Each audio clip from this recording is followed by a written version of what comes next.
என்னுடைய அண்ணன் புரட்சி கலைஞர் கேப்டன் விஜயகாந்த் அவர்களோட பழகிறதுக்கு எனக்கு நிறையவே வாய்ப்பு கிடைச்சது. வீரம் விளையும் மாமதுரை மண்ணை வணங்குகிறேன். இந்த மதுரைனாலே உடனே ஞாபகத்துக்கு வருது சீறி பாஞ்சி துள்ளி குதிக்கிற யாருக்கும் அடங்காத காளைகள் விளையாடுற அலங்காநல்லூர் ஜல்லிக்கட்டு தான். நம்ம வைகை ஆறு தான். அழகர் ஆத்துல இறங்குற வைபவம். மதுரை மீனாட்சி அம்மன். இந்த மண்ணோட உண்மையான குணம் உணர்வு பூர்வமான மண் இது.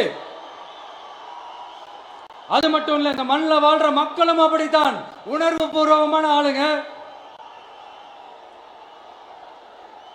நான் இந்த மண்ணில் கால் எடுத்து வச்ச உடனே ஒரே ஒருத்தரை பத்தி தான் மனசுக்குள்ள ஓடிக்கிட்டே இருந்தது. அவர் யாருன்னு உங்களுக்கும் தெரிஞ்சிருக்கும். சினிமானாலும் சரி, அரசியல்னாலும் சரி, நமக்கு ரொம்ப ரொம்ப பிடிச்சது புரட்சி தலைவர் எம்ஜிஆர் அவர்கள் தான். அவரோட பழகிறதுக்கு எனக்கு வாய்ப்பு கிடைக்கல.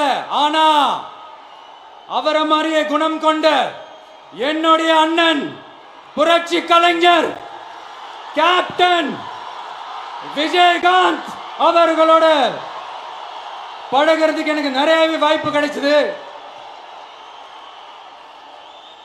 அவரும் இந்த மதுரை மண்ணை சேர்ந்தவர் தானே, அவரை மறக்க முடியுமா? தமிழ்நாட்டு மக்கள் உணர்வுபூர்வமா உண்மையா நம்ம பக்கத்திலே நிக்கிறவங்க. அதுக்கு ஒரு மிகப்பெரிய அடையாளம் தான் இந்த மதுரை மண். நம்ம தமிழக வெற்றி கழகம் கையில் எடுத்திருக்கிற அரசியலும் அப்படித்தான்.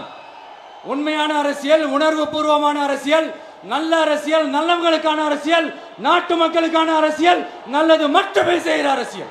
Green's traditional face wash use பண்ணு. இது நமக்கு தரும் பிரைட் அண்ட் க்ளோயிங் ஸ்கின் நேச்சுரலா. Greens traditional face wash.